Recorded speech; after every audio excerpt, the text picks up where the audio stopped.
آپ اگر مختلف ملک کے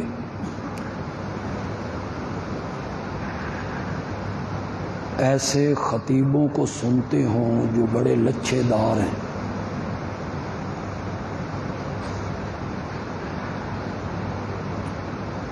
لطیفے چٹکلے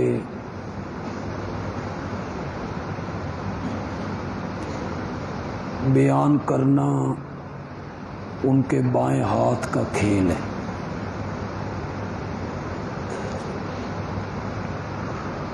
ختم نبوت کے مقدس عنوان پر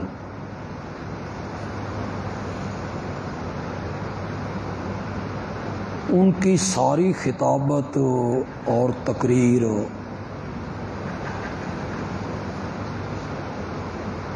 اس نقطے کے گردا گرد گھومتی ہے کہ مرزا کانا سی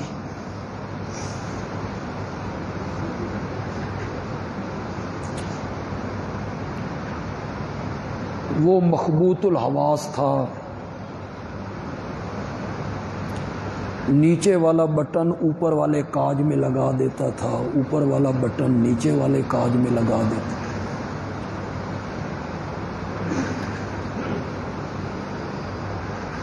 کچھ غیر ذمہ دار خطیب ممبر پہ لہجہ اختیار کرتے ہیں، وہ گھسیٹی دا پتر سی،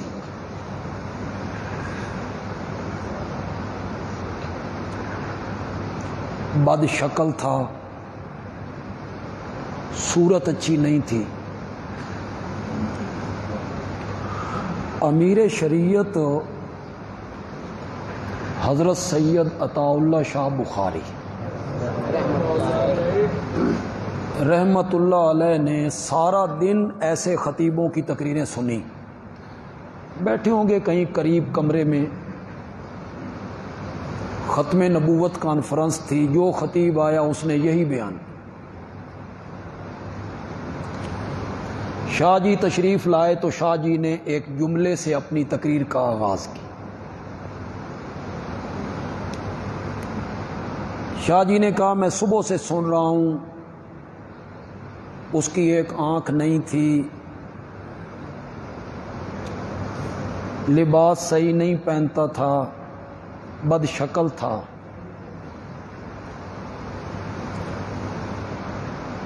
سمجھیں گے آپ شاہ صاحب کے جملے کو؟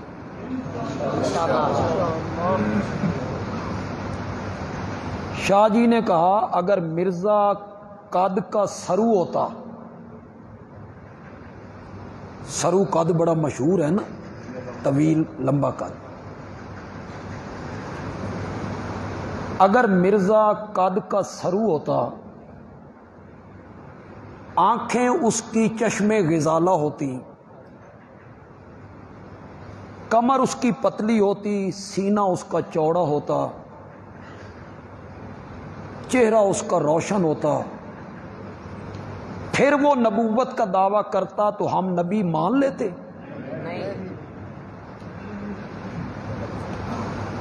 یہ تو کوئی دلیل نہ ہوئی۔ یہ اگلے جملے حضرت شاہ جی کے، پسند آئیں تو انہیں دعا دینا۔ شاہ جی نے کہا اگر نبوت کا دعویٰ کرتا حیدر کرار، جسے بیٹی نبی نے دی تھی، تلوار رب نے دی تھی، اگر وہ بھی نبوت کا دعویٰ کرتے تو ہم ان کا دعویٰ ماننے کے لیے تیار ہو۔ ہمارے دروس میں، ہماری تقریروں میں، ہماری خطابت میں آپ یہ باتیں نہیں سنیں گے، انشاءاللہ دلائل سنیں گے، آپ کو کچھ حاصل ہو، مرزائیوں کو جو اشکال ہیں آپ کو سمجھ آ جائیں، آپ کے ذہن میں ان کے جواب موجود ہوں، اس میں ہمارا بھی فائدہ ہے، سامعین کا بھی فائدہ۔ یہ جو ختم نبوت کا مسئلہ ہے، یہ اسلام کے ان اہم مسائل میں سے ایک ہے جس پر ایمان لانا ہر آدمی کے لیے لازم ہے. اگر وہ ایمان ختم نبوت پہ نہیں لاتا نا، وہ میرے آقا کو خاتم النبیین نہیں نہ مانتا، تو وہ اسلام کے دائرے میں داخل نہیں ہو سکتا. اس پر ایمان لانا ضروری. جو اس کو نہیں مانے گا وہ کافر ہے. ایک فتویٰ میں نے لگا دیا، ایک فتویٰ تسی لاؤ. 1 منٹ کے لیے میں آپ سب کو مفتی بنا لیں. وہ کئی چپ کر گئے. لوگ مدرسے میں 2 سال پڑھتے ہیں تب مفتی بنتے ہیں. میں آپ کو یہاں بیٹھ کے بنا رہا ہوں تو بنتے نہیں ہو. بنا 1 منٹ کے لیے رہا ہوں بس، صرف بعد ایک مفتی نہیں بننا. 1 منٹ کے لیے آپ مفتی. میں فتویٰ پوچھوں گا، بس آپ نے صرف اس پہ فتویٰ دینا. ایک آدمی ساری زندگی لا الہ الا اللہ پڑھتا ہے، محمد الرسول اللہ نہیں پڑھتا، مومن ہے یا کافر ہے؟ اس میں تو کوئی بندہ اسے مومن ماننے کے لیے تیار نہیں. ایک آدمی لا الہ الا اللہ بھی پڑھتا ہے، محمد الرسول اللہ کا اقرار بھی کرتا ہے، قیامت کو نہیں مانتا. وہ کہتا ہے قیامت کوئی نہیں، بس ہم مر گئے، کھپ گئے، ریزہ ریزہ ہو گئے، ختم ہو گئی ہر چیز. اس کا ایمان اللہ کی الوہیت پہ بھی ہے، انبیاء کی رسالت پہ بھی ہے، آقا کی نبوت پہ بھی ہے. قیامت پہ ایمان نہیں رکھتا، مومن ہے یا کافر؟ اس میں کسی کو بھی تکلیف نہیں ہوئی، کافر کہتے ہوئے تکلیف نہیں ہوئی، آپ نے اپنی زبان سے کہہ دی. تو پھر ذہن میں رکھیے گا، جس طرح اللہ کی الوہیت کو ماننا ضروری ہے، جس طرح انبیاء کی رسالت کو ماننا ضروری ہے، جس طرح قیامت پر ایمان رکھنا ضروری ہے، اسی طرح آمنہ کے لال کی ختم نبوت پہ ایمان رکھنا ضروری ہے. اب میرے ساتھ اس فتوے میں شریک ہوں. ایک شخص لا الہ الا اللہ محمد الرسول اللہ بھی پڑھتا ہے، قیامت پہ اس کا ایمان ہے، انبیاء کی رسالت کو مانتا ہے، لیکن وہ کہتا ہے نہیں، آپ کے بعد نبوت کا سلسلہ جاری ہے، ذلی نبی آ سکتی ہیں، بروزی نبی آ سکتی ہیں، غیر تشریعی نبی آ سکتی ہیں، مجازی نبی آ سکتی ہیں. یہ ساری چیزیں مانتا ہے، اللہ کی الوہیت بھی، انبیاء کی رسالت بھی، قیامت بھی. میرے آقا کی ختم نبوت پہ اس کا ایمان نہیں ہے. اس کے بعد کسی کو نبی مانتا ہے، وہ مومن ہے یا کافر ہے؟ اس پر کسی کو اعتراض نہیں ہو. کوئی عیسائی ہم پر اعتراض کیوں کرے؟ امریکہ کو تکلیف کیوں ہو؟ برطانیہ کو تکلیف کیوں ہو کہ انہوں نے اسمبلی میں قرارداد پاس کر لی ہے کہ قادیانی دائرہ اسلام سے خارج، غیر مسلم اقلیت؟ کیوں تکلیف ہے عیسائیوں کو؟ اور وہ اس تگ و دو میں ہے کہ اس قانون کو بدل دیا جائے. مرزائی بھی تگ و دو میں ہے کہ کسی طریقے سے اس قانون کو بدلوایا جائے. میں بالکل انہی کی سطح پہ گفتگو کرنا چاہتا ہوں، اور آپ میری اس بات کو غور سے سنیں. جہاں تک میری آواز پہنچے گی، فیس بک کے ذریعے، یوٹیوب کے ذریعے، سوشل میڈیا کے ذریعے، کسی مرزائی تک میری یہ گفتگو پہنچے، وہ بھی اسے غور سے سنیں. اور یہ جو لبرل ہے نا، لبرل کچھ ہمارے بھی ہیں مسلمان، وہ کہتی ہیں نماز یہی پڑھتی ہیں، کلمہ یہی پڑھتی ہیں، روزے یہی رکھتی ہیں، آذان یہی دیتی ہیں، آذان میں کہتے ہیں اشہد ان محمد الرسول اللہ. تو وہ جو لبرل قسم کے لوگ ہیں ان میں بھی یہ خسر پھسر شروع ہو چکی ہے. یہ کافر کیوں ہیں؟ کس لیے کافر ہیں؟ اذان یہی، نماز یہی، کلمہ یہی، افطاری یہی، سحری یہی، زکوٰۃ یہی، زکوٰۃ کی شرع یہی، کافر کیوں ہیں؟ کچھ لبرل قسم کے لوگوں کو بھی یہ تکلیف ہے. میں انہیں بھی کہوں گا میری بات اگر عقل کے مطابق ہو تو سوچو اس بات کو، اور میں عیسائیوں سے کہوں گا تم بھی سوچو، لیکن میری اس بات کو آپ نے غور سے سننا. ایک آدمی حضرت سیدنا موسیٰ کلیم اللہ کو اللہ کا نبی مانتا ہے، تورات کو اللہ کی کتاب مانتا ہے، اس کا لقب ہے یہودی. اسے کیا کہیں گے؟ بولو ذرا. اس کا لقب ہے یہودی. حضرت موسیٰ کو نبی مانا، تورات کو اللہ کی کتاب مانا، اس کو کیا کہیں گے؟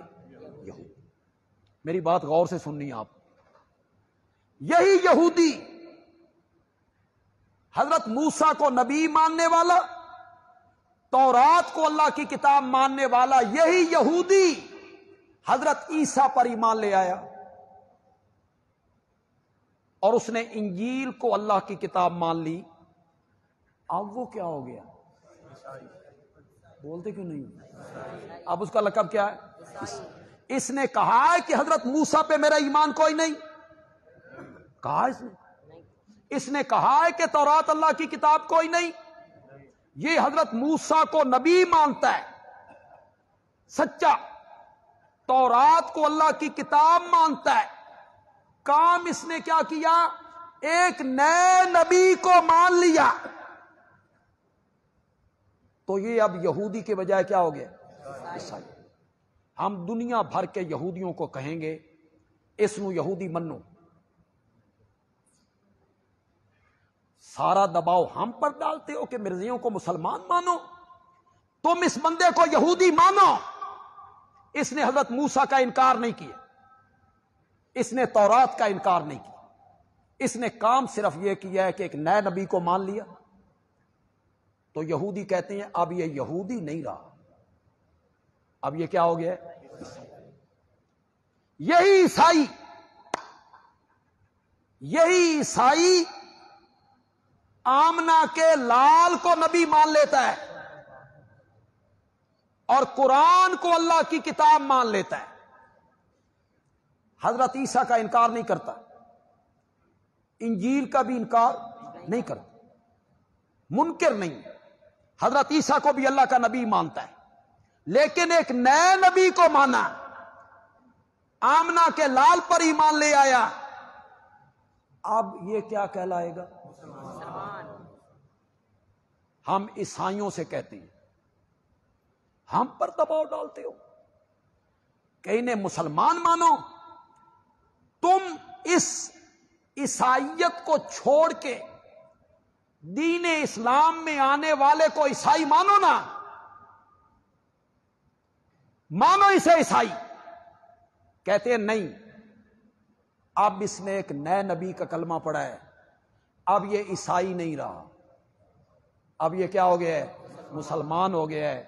تو پھر وپار دی گل لے، جب یہودی نئے نبی کو مانے تو یہودی نہیں رہتا، عیسائی ہو جاتا ہے.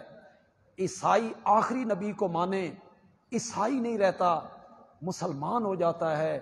اور آمنہ کے لال کے بعد جو کسی اور کو مانے وہ مسلمان نہیں رہتا. اپنا جو لقب جوڑنا جوڑ لے، اپنا لقب.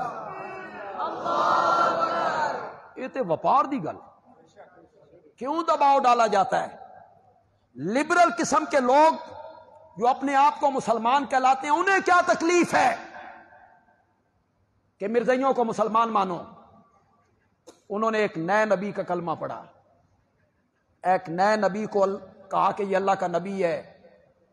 اب جو اپنا نام وہ رکھنا چاہیں رکھ، جو نام تجویز کرنا ہے کر لیں، مسلمان کہلانے کے وہ حقدار نہیں. تو اسلام کے جو ضروری عقائد ہیں، ان ضروری عقائد میں شامل ہے ختم نبوت پہ ایمان لانا کہ آپ کے بعد کوئی نبی نہیں آئے. اس ضروری عقیدے پر قرآن پاک کی 100 آیتیں گواہ ہیں. کتنی؟ بولو تو صحیح یار. 100 آیتوں میں اللہ نے اس عقیدے کو بیان کیا. جو میں نے خطبے میں آیت پڑھی، آج ہمارے امام صاحب نے نماز کی پہلی رکعت میں یہی آیت پڑھی. آپ میں سے اکثر لوگوں کو یاد ہوگی، نہیں یاد تو یاد کر لو یار. ما کان محمد ابا احد من رجالکم. میرے پاس وقت نہیں کہ میں اس کا بیک گراؤنڈ آپ کے سامنے رکھوں، پس منظر آپ کے سامنے رکھوں، شان نزول آپ کے سامنے رکھوں. اللہ کو کہنے کی ضرورت کیوں پڑ گئی میرا محمد تم مردوں میں سے کسی کا باپ ہو نہیں. ولیکن رسول اللہ،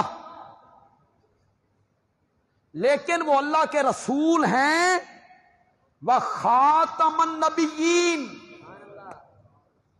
اور سارے نبیوں کے خاتم ہیں. سارے نبیوں کے کیا ہیں؟ کتنی واضح آیت ہے میرے آقا کی ختم نبوت پر. اس سے واضح آیت کیا ہو؟ آپ سوچیں گے مرزائیاں یہ آیت نہیں پڑھی؟ انہوں نے بھی تو پڑھی ہے.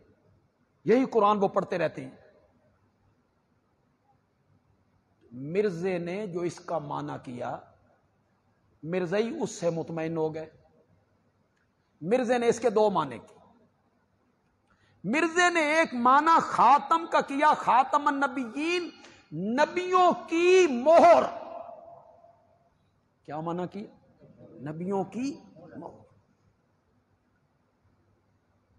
اور مفہوم یہ بیان کیا کہ اللہ نے آمنہ کے لال کو یہ عظمت دی، عزت دی، مقام دیا، مرتبہ دیا کہ نبوت والی مہر ان کے ہاتھ میں دے دی. اور اللہ نے فرمایا آج کے بعد جس پر آپ مہر لگا دیں گے وہ کیا بن جائے گا؟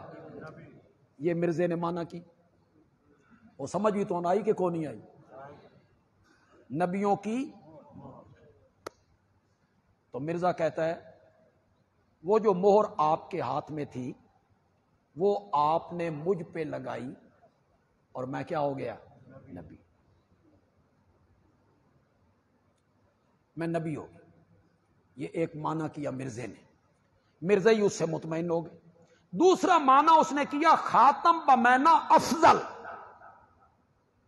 سارے نبیوں میں سے آمنہ کے لال کو افضل بنایا.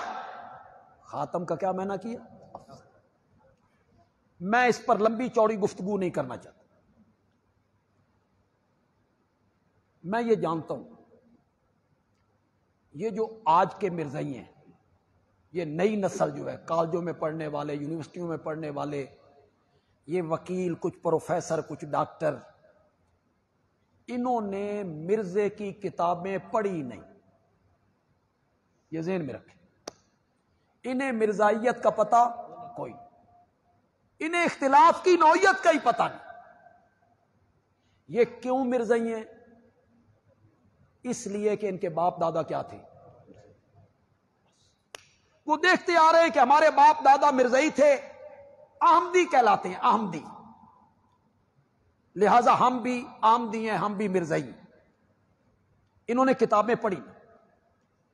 میں اس فیس بک کے ذریعے آج کے پڑھے لکھے مرزائیوں سے یہ اپیل کروں کہ تم مرزے کی کتابیں پڑھو، تحقیق کرو.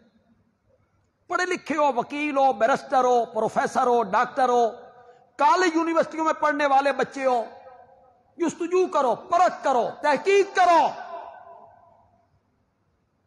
پھر اپناؤ اس عقیدے کو. انہوں نے کتابیں پڑھی نہیں. یہ جو بدعات کرنے والے لوگ ہیں، ہمارے ملک میں بدعات عام ہے، اور بدعات کی جو ماں ہے نا وہ ابھی بانج نہیں ہوئی، بچے جن رہے، بچے جن رہے۔ اگلے دن فیس بک پہ ایک مچھلی کی تصویر دی گئی، بنائی گئی مچھلی، بنائی گئی خود، لکڑی سے بنی یا لوہے سے بنی ہو، لمبی چوڑی مچھلی، اوپر لکھا گیا یہ حضرت یونس کی مچھلی، اس کی زیارت کرو، اس کے نام کی نیازیں دو۔ حضرت یونس نے مچھلی میں حضرت علی کو پکارا تھا تو انہیں نجات ملی۔ لوگ اس مچھلی کے پیچھے پیچھے ہیں، اس کو چوم رہے ہیں، اے چمو چٹو پارٹی جڑی ہے، اللہ اس سے پناہ دے، ہر جھنڈے کو چوم رہے ہیں، ہر چیز کو چوم رہے ہیں، اس مچھلی کو چوم رہے ہیں۔ یہ حضرت یونس کی مچھلی، حضرت علی کو انہوں نے ندا لگائی، یہ پہلی دفعہ ہم نے دیکھا، اور آپ نے بھی یقیناً پہلی مرتبہ سنا ہو، اس سے پہلے یہ تصور نہیں تھا۔ وہ قرآن پڑھو نا، کیا ہو گیا تمہیں؟ ان سے بھی میں کہوں گا، اس طبقے کے جو سنجیدہ لوگ ہیں، نوجوان ہیں، پڑھے لکھے ہیں، ان سے بھی میں کہوں گا خدا کے لیے سورت انبیاء پڑھو۔ تمہارے خطیب اور عالم تمہیں کس طرف لے جا رہے ہیں؟ تم پڑھے لکھے ہو، تحقیق کرو، کسی شیعہ عالم کا ترجمہ آپ کے گھر میں ہے، اسے پڑھ لو یار۔ جو بندی عالم کا ترجمہ نہ پڑھو، اہل حدیث عالم کا ترجمہ نہ پڑھو، کسی شیعہ عالم کا ترجمہ پڑھ لو، سورت انبیاء پڑھو، اس میں رب نے یہ سارا واقعہ بیان کیا۔ فنادا فی الظلمات،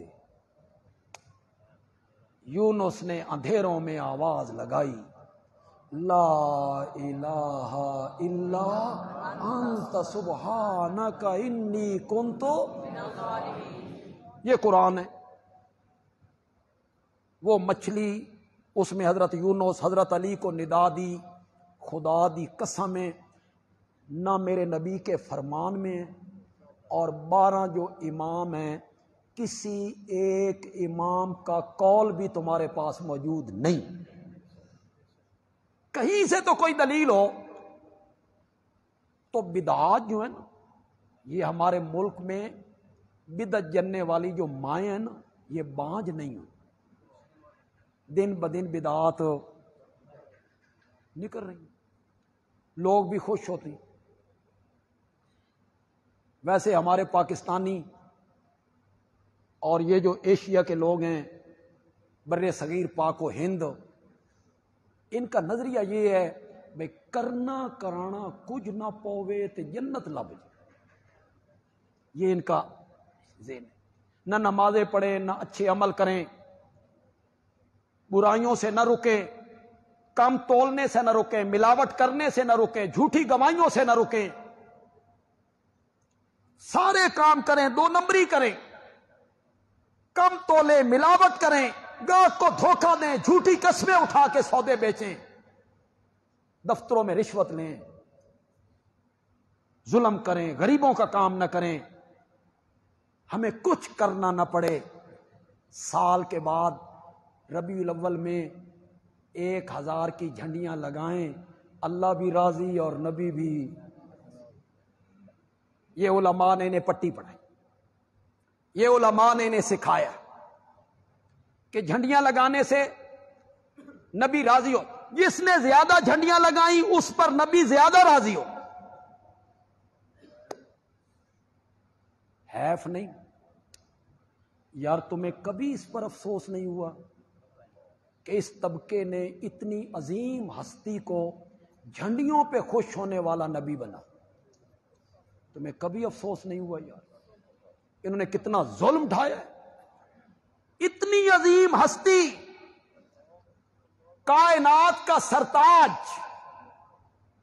سید الاولین والآخرین، نوریوں ناریوں خاکیوں ازلیوں ابدیوں کا امام،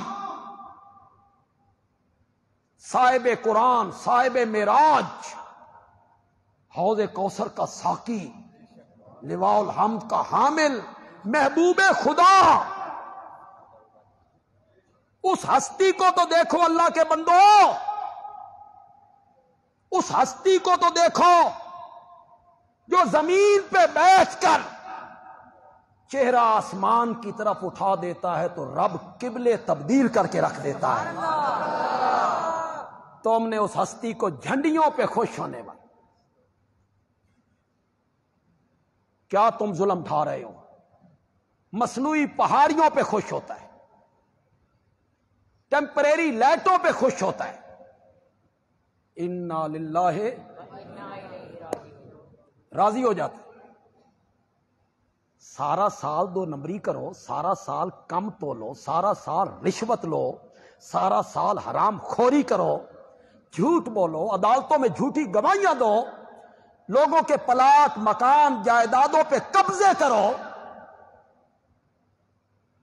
بجلی چوری کرو،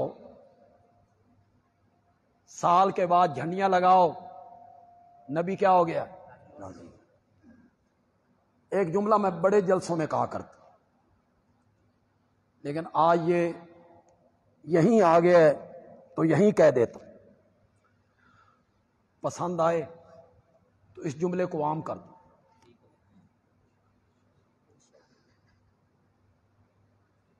کہتے ہیں نبی کا میلاد مناؤ، پچھلے سارے گناہ، نبی راضی ہو گیا۔ بندیالوی کہتا ہے، سمجھو گے جملہ، سمجھ جاؤ گے۔ بندیالوی کہتا ہے میلاد نہ مناؤ، جس کا میلاد منا رہے ہو نا اس کو مناؤ۔ میلاد نہ مناؤ، جس کا میلاد منا رہے ہو نا اس کو مناؤ۔ وہ جھنڈیوں سے نہیں مانتا، وہ مصنوعی پہاڑیوں سے نہیں مانتا، وہ چونے سے نہیں مانتا، ٹیمپریری لائٹوں سے نہیں مانتا۔ وہ تب مانے گا جب اپنی زندگی اس کی سیرت کے مطابق گزارو، پھر مانے۔ تجارت اس کے حکم کے مطابق کرو گے، حکومت اس کے حکم کے مطابق کرو، عدالت اس کے حکم کے مطابق کرو، لوگوں سے سلوک اس کے حکم کے مطابق کرو۔ لوگوں کی جائیدادوں پہ قبضے کرنا، پاکستانی لوگوں دا بھی اللہ ہی نگہبان، حوالے اللہ دے۔ رمضان نہیں آتا، یہ بلیک میلر کھجوریں، چینی، شربت اس کے سٹاک کرتے ہیں، اسے مہنگا بیچتے ہیں، پوری طرح لوگاں دی کھل لا کے نا آخری عشرہ میں عمرہ کرنے کے لیے تشریف لے جا رہے ہیں۔ عمرہ ہو رہا جی، اب عمرے سے رب راضی ہوگا۔ ایڈا بھولا نہیں رب، ایڈا تو سمجھ لیا، اتنا بھولا سمجھا ہے؟ عمرے سے گناہ معاف ہوتی ہیں، عمرے سے حقوق اللہ تو شاید معاف ہو جائیں، حقوق العباد معاف ہو نہیں ہوتے۔ 70 حج کر، شب قدر کو جاگ، ساری رات عبادت کر، تہجد پڑھ، تلاوت کر، 500 دانے دی تسبیح پھڑ، اللہ نے حقوق العباد معاف ہو نہیں کرے۔ وہ تب معاف ہوں گے جب وہ مظلوم کیا کرے گا؟ معاف کرے۔ تو ہمارے ہاں یہ رسم و رواج ہیں، بدعات ہیں، اور وہ کہتے ہیں اس میں حرج کیا ہے؟ حرج صرف اتنا ہے کہ ایک کام نیکی سمجھ کے تو کرتا ہے، جس کام کا حکم میرے آقا نے نہیں دیا، صحابہ نے وہ کام نہیں کیا، تو نیکی سمجھ کے کرتا ہے، تو تو کہنا یہ چاہتا ہے لوگوں مجھے نیکی کے ایک ایسے کام کا پتہ چل گیا ہے جس کا صحابہ کو بھی پتہ، یہ ہے حرج۔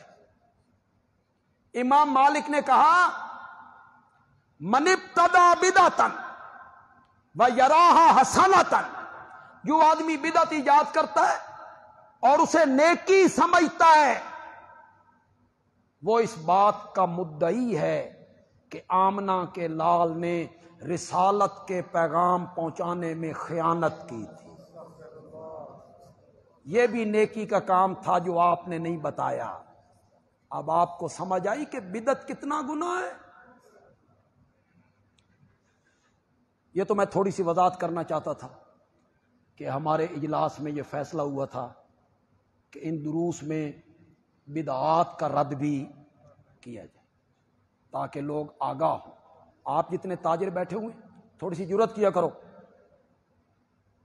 تمہارے پاس جھنڈیوں کے لیے پیسے لینے آئے نا, تھوڑی سی جرات کیا کرو. تم کہا کرو ہم اس کے قائل نہیں ہیں, ہم اللہ کی راہ میں کہیں اور دے دیں گے. اس بدعت میں ہم تمہارے ساتھ تعاون نہیں کریں گے. ہمارے نزدیک یہ جائز نہیں. تمہارے نزدیک جائز ہوگا, ہم تمہیں کچھ نہیں کہتے. ہمارے نزدیک یہ کام جائز نہیں. جرات کیا کرو تاجر لوگ. عرض میں یہ کر رہا تھا کہ قرآن پاک کی کتنی آیتیں ختم نبوت پہ دلیل؟ 100. ان میں پہلی آیت میں نے پڑھی وَلَٰكِن رسول اللہ خاتم. خاتم کا معنی مرزے نے کیا کیا؟ مہر. دوسرا معنی کیا کیا؟ افضل. افضل مہر آپ کے ہاتھ میں, جس پہ لگا دیں وہ نبی بن جائے. آپ نے مجھ پہ لگائی, میں نبی بن گیا. چیلنج کرنا, تحدی, یہ میرا ذوق نہیں. ہر خطیب کا اپنا اپنا ذوق ہوتا, میرا ذوق نہیں. لیکن صرف سمجھانے کے لیے کہہ رہا ہوں, اور آپ کو سمجھانے کے لیے نہیں کہہ رہا ہوں. کوئی مرزائی میری اس گفتگو کو سن رہا ہے, کوئی نوجوان, کوئی پڑھا لکھا, تو میں چیلنج کرتا ہوں کہ صحابہ کرام سے لے کر آج تک مرزا قادیانی کے علاوہ خاتم کا معنی کسی مفسر نے یہ کیا ہو, پیش کرو, لے آؤ.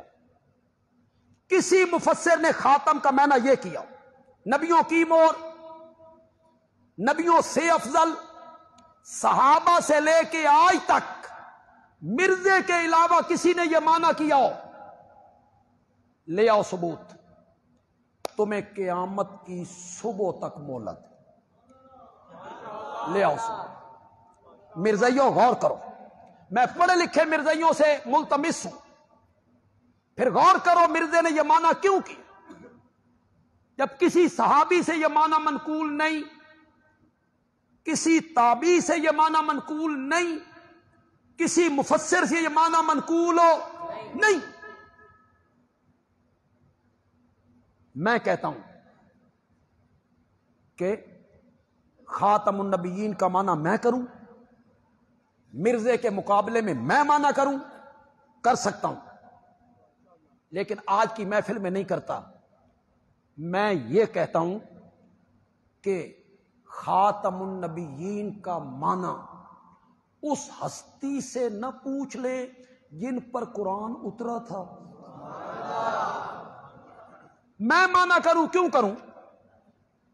جس ہستی پہ یہ آیت اتری ہے اس ہستی سے نہ پوچھ لیں. قرآن کی سب سے معتبر تفسیر قرآن کے بعد اگر کوئی ہے تو وہی تفسیر معتبر ہے جو صاحب قرآن نے کی, جن پر یہ قرآن اترا تھا, انہوں نے جو تفسیر کی. ہم ان سے پوچھتے ہیں یا رسول اللہ خاتم النبیین کا معنی کیجیے, خاتم النبیین کا مفہوم کیا ہے؟ میرے آقا نے فرمایا سیکون فی امتی ثلاثون کذابون دجالون کلہم یزعم انہ نبی وانا خاتم النبیین. میری امت میں 30 بڑے بڑے دجال آئیں گے. کتنے؟ 30 بڑے بڑے کذاب آئیں گے. ان میں سے ہر ایک کا دعویٰ ہوگا میں نبی ہوں, ہر ایک کا دعویٰ یہ ہوگا کہ میں نبی ہوں, 30 بڑے بڑے کذاب اور دجال آئیں گے، نبوت کے مدعی بنیں گے، وانا خاتم النبیین، حالانکہ میں خاتم النبیین ہوں۔ یا رسول اللہ ایو تا رولا، یہی تو اختلاف اور جھگڑا پڑ گیا ہے۔ وہ کہتے ہیں نبیوں کی مہر، وہ کہتے ہیں سارے نبیوں میں سے افضل، ہم کہتے ہیں نبیوں پر مہر۔ یہی تو جھگڑا ہے یا رسول اللہ، اس کی وضاحت کیجئے نا۔ میرے آقا نے کی وضاحت، اس کا ترجمہ مجھے کرنا نہیں پڑے گا، اتنے آسان اور سیدھے سادے لفظ ہیں، آپ ہر بندے نے آپ میں سے سن رکھے ہیں۔ میں وہ عربی عبارت پڑھوں گا جو میرے آقا نے پڑھی، اسی پر آپ سبحان اللہ کہیں گے۔ میرے آقا نے کہا 30 بڑے بڑے دجال اور کذاب آئیں گے، ہر ایک کہے گا میں اللہ کا نبی ہوں، وانا خاتم النبیین لا نبی بعدی۔ تو میرے آقا نے خاتم النبیین کا کیا معنی کیا؟ میں مرزائیوں سے پھر گزارش کروں، میں نہیں چاہتا، آپ بھی نہیں چاہتے کہ مرزائی جہنم میں جلیں، یہ تو ہماری خواہش نہیں۔ ہم تو چاہتے ہیں اللہ انہیں ایمان کی توفیق دے، بچ جائیں۔ ہم تو چاہتے ہیں وہ بچ جائیں، اللہ انہیں ایمان کی توفیق دے دے۔ وہ غلط رستے پہ چل نکلے ہیں۔ میں مرزائیوں سے کہوں گا میری یہ تقریر کاش تم تک پہنچے، تم غلط رستے پہ چل نکلے ہو، غور کرو ہماری باتوں پر۔ مرزے نے جو خاتم النبیین کا معنی کیا، آمنہ کے لال نے بالکل اس کے برعکس معنی کیا ہے۔ یہ نہیں ہے کہ نبیوں کی مہر جس پر مہر لگا دیں وہ نبی بن جائے، یہ مرزے نے غلط معنی کیا، ساری امت سے ہٹ کے معنی کیا، اور ہم نے وہ معنی کیا جو ہمارے پیارے پیغمبر نے معنی کیا صلی اللہ علیہ وسلم۔ ہم یہ نہیں چاہتے، ہم تمہارے خیر خواہ ہیں، ہم تمہیں دعوت ایمان دیتے، آ جاؤ آ جاؤ۔ میں ایک جملہ کہا کرتا ہوں، آج کے درس میں بہت ساری باتیں کر گیا ہوں جو میں نے دوسرے درسوں میں بھی کرنی ہے۔ میں مرزائیوں سے کہتا ہوں کبھی تنہائی میں بیٹھ کے سوچا کرو، کاش آپ بھی تھوڑا سا جملے پہ غور کریں تو یہاں سے سبحان اللہ نکلے گی اگر غور کریں۔ مرزائیوں کبھی تنہائی میں بیٹھ کے سوچا کرو، کٹے ہو کس سے، کٹے ہو کس سے، اور جا کے جڑے ہو کس سے۔ کبھی سوچا تو کرو، تنہائی میں بیٹھ کے سوچا کرو۔ تم پڑھے لکھے لوگ، تمہارے پاس دنیا کی تعلیم، آنکھیں بند کر کے کسی کے پیچھے نہ بھاگو، آخرت سنوارو، سوچ لو سوچ لو، پھر ایک مرتبہ سوچ لو، کل قبر میں جانا ہے، سوال ہونا ہے من نبیک، تیرا نبی کون ہے؟ سوچ لو کیا جواب دینا ہے۔ بڑی مشکل منزل ہے جناب، بندیالوی تمہارا خیر خواہ ہے، تمہیں دعوت ایمان دے رہا ہے، کل قبر میں سوال ہونا ہے من نبیک، سوچ لو کیا جواب دینا ہے۔ کل قیامت کے میدان میں جب کوئی سایہ نہیں ہوگا، کوئی پانی پینے کے لیے پورے معاشر میں نہیں ہوگا، 50,000 سال کا دن ہوگا، زمین گرم ہوگی، سورج قریب ہوگا، ننگے بدن ہوں گے۔ سوچو مرزائیوں، حوض کوثر کا ساقی کون ہوگا؟ کس کے ہاتھ سے جام لینا ہے تم نے؟ فکر کرو اپنی آخرت کی۔ ہم تمہیں چڑھانا نہیں چاہتے، تضحیق نہیں کرنا چاہتے تمہاری، ہم تمہیں دعوت ایمان دیتی ہیں۔ کس کے ہاتھ سے جام کوثر لینا ہے؟ میرے آقا نے فرمایا 50,000 سال کا دن، سورج قریب، زمین تپی ہوئی ہے، کوئی پانی نہیں ہے۔ جس خوش نصیب کو میرے ہاتھ سے جام کوثر مل گیا، لم یظما ابدا، 50,000 سال کے دن میں اسے پھر کبھی پیاس محسوس نہیں ہوگی۔ اللہ ہمارے نصیب میں کرے، اللہ ہمارے نصیب میں کرے۔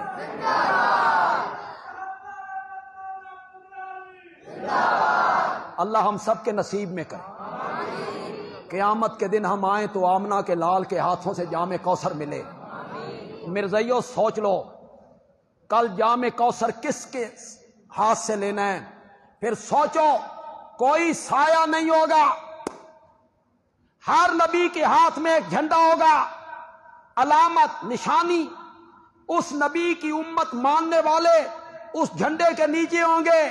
یہ حضرت موسیٰ ہیں، یہ حضرت عیسیٰ ہیں، حضرت یوسف ہیں، حضرت نوح ہیں، حضرت ابراہیم ہیں۔ ان کے پاس جھنڈا ہے، ماننے والے نیچے ہیں۔ ایک جھنڈا رب آمنہ کے لال کے ہاتھ میں دے گا، اس کا نام ہے حمد کا جھنڈا۔ حمد کا جھنڈا میرے نبی کے ہاتھ میں ہوگا، اتنا وسیع، اتنا اونچا، اتنا عریض کہ حضرت آدم سے لے کر حضرت عیسیٰ تک سارے نبیوں کی امتیں اور قیامت کے آخری فرد تک سارے مسلمان میرے نبی کے جھنڈے کے نیچے کھڑے ہوں گے۔ مرزائیو تمہیں سوچنا ہوگا، تمہیں فکر کرنی ہوگی کہ قیامت کے میدان میں تم نے کس کے جھنڈے کے نیچے جانا ہے، کس کے جھنڈے کے نیچے تم نے جانا ہے۔ ابھی وقت ہے، یہاں سوچ لو، چھوڑ دو اس رستے کو۔ خاتم کا معنی میرے نبی نے کیا کیا؟ لا نبی آباد۔ میں آخر میں ایک حوالہ خود مرزا قادیانی کی کتاب سے پیش کرنا چاہتا ہوں۔ ایک حوالہ میں نے قرآن سے دیا، حدیث پیش کی، صحابہ کا اجماع تو میں نے پیش نہیں کیا، کسی اور درس میں پیش کروں گا۔ امام ابو حنیفہ رحمۃ اللہ علیہ کا قول بھی پیش نہیں کیا، کسی اور درس میں پیش کروں گا۔ میں مرزا قادیانی کا اپنا لکھا ہوا حوالہ پیش کرنا چاہتا ہوں، اور مرزائیوں کو دعوت ایمان دے رہا ہوں۔ توجہ کرو، تریاق قلوب میں غالباً اس نے لکھا، حوالہ میرے ذمہ، میں ذمہ دار ہوں حوالے کا۔ کوئی مرزائی اس کی تحقیق کرنا چاہے، ہم حاضر ہیں۔ مرزا قادیانی کہتا ہے، جب میں پیدا ہوا تو میرے ساتھ میری ایک بہن پیدا ہوئی، جڑواں۔ میری بہن پہلے پیدا ہوئی، میں اس کے بعد پیدا ہوا۔ میری اس بہن کا نام تھا جنت بی بی۔ وہ پہلے پیدا ہوئی، میں اس کے بعد پیدا ہوا۔ میرے بعد میرے ماں باپ کے ہاں کوئی اولاد نہیں ہوئی۔ مرزا کہتا ہے، میں اپنے ماں باپ کے لیے خاتم الاولاد بن کے آیا۔ کوئی سمجھے بھی ہو کہ کوئی نہیں؟ میں اپنے ماں باپ کے لیے کیا بن کے آیا؟ میں مرزائیوں سے پڑھے لکھ، میں نے کہا نا تم نے کتابیں نہیں پڑھی مرزائیت کی، تم اگر مرزے کی کتابیں پڑھتے اس طرح دھوکے میں نہ آتے۔ میں اپنے ماں باپ کے لیے خاتم الاولاد بن کے آیا۔ میں مرزائیوں سے کہتا ہوں، یہاں وہی معنی خاتم کا کرو جو مرزے نے کی ہے۔ اولاد کی مہر کرو، اولاد کی مہر، یعنی کوئی اولاد پیدا نہیں ہوگی، میں مہر لاواں گا تو اولاد پیدا ہوئے گی۔ کرو مانا جو مرزے نے مانا کیا ہے، جرات ہے تو کرو مانا، اور اگر تم مانا نہیں کر سکتے ہو تو پھر بندیالوی کہتا ہے خاتم الاولاد کا مانا یہ ہے۔ یہاں جتنے طالب علم بیٹھے ہیں، اہل علم لوگ بیٹھے ہیں، وہ میرے لفظوں پہ غور کریں گے، میں بہت زبردست قسم کی ضرب لگانے لگا ہوں۔ خاتم الاولاد کا معنی یہ ہے میرے بعد کسی قسم کا کوئی بیٹا بیٹی سالم الاعضاء ناقص الاعضاء، کوئی لولا لنگڑا اندھا کانا ڈورا لوتھڑا کوئی بھی پیدا نہیں ہوا نہیں ہوا نہیں ہوا۔ خاتم الاولاد کا یہی معنی ہے نا، تو پھر خاتم النبیین کا بھی یہی معنی ہے کہ میرے آقا کے بعد کسی قسم کا کوئی نبی، نہ ذلی نہ بروزی، نہ تشریح نہ غیر تشریح، نہ حقیقی نہ مجازی، کسی قسم کا کوئی نبی نہیں آئے۔ میرا نبی خاتم النبیین بن کے آیا ہے۔ اللہ تعالیٰ عمل کی توفیق عطا فرمائے۔ ہمارے یہ درس آپ باہر پڑھیں جی۔ کل کا ہمارا درس گلشن کالونی میں، سلم والی روڈ پر بیت الامن گلشن کالونی میں۔ اس طرح اتوار کو درس نہیں ہے، پھر سوموار منگل بدھ جمعرات لگاتار ہمارے درس ہیں، تو آپ وہ باہر اشتہار لگا ہوا ہے، آپ اسے پڑھیں، نوٹ کریں اور ہمارے دروس میں شامل ہوں۔ بس صدق دل سے اور امانت دیانت سے بتائیں کہ ہم نے جو ختم نبوت کے عنوان پر گفتگو کی، اس کا آپ کو فائدہ ہوا یا نہیں؟ آپ کو کوئی چیز حاصل ہوئی تو آپ ہمارے اور درسوں میں بھی آئیں، انشاءاللہ آپ کو بہت ساری باتیں ملیں گی۔ وما علینا الا البلاغ المبین۔